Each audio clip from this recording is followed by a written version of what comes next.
And now to Strasbourg, where Switzerland has suffered something of a slap in the face. The European Court of Human Rights has declared that Switzerland has violated the human rights of Youssef Nada. We reported on this case last week. In 2001, businessman Nada was added to the UN terrorist list. He was accused of giving money to Osama bin Laden. Switzerland all but placed Nada under house arrest at Lake Lugano, and was unjustified in doing so, according to today's verdict. Bruno Amrein. Youssef Nada in Strasbourg this morning. He is not well, but he wanted to be there in person when the Court of Human Rights gave its verdict. He has fought for his reputation for too long. I was denied all my rights. I was ruined financially.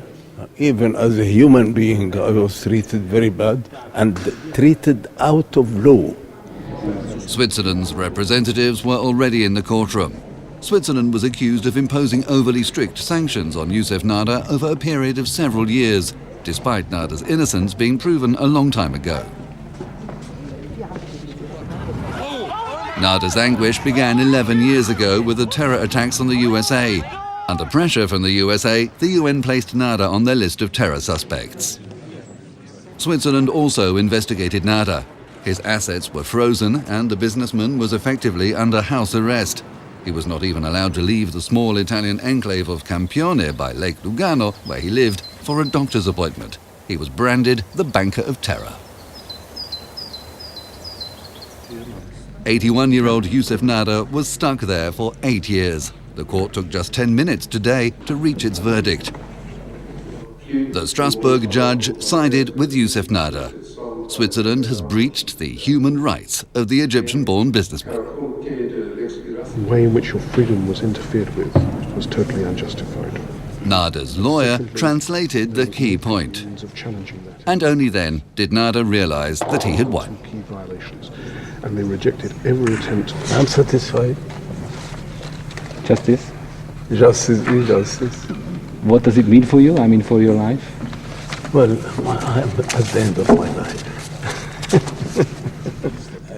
This is an embarrassing verdict for Switzerland, but it is impossible to predict what the consequences of the Nada case will be. We will now go away and analyze the case.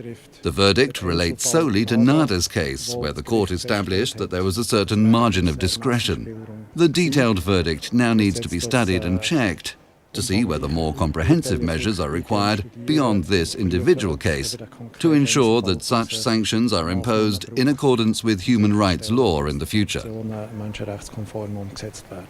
At the University of Basel, Professor of Constitutional Law Markus Schäfer welcomes the verdict against Switzerland, even if it does not go far enough in his eyes.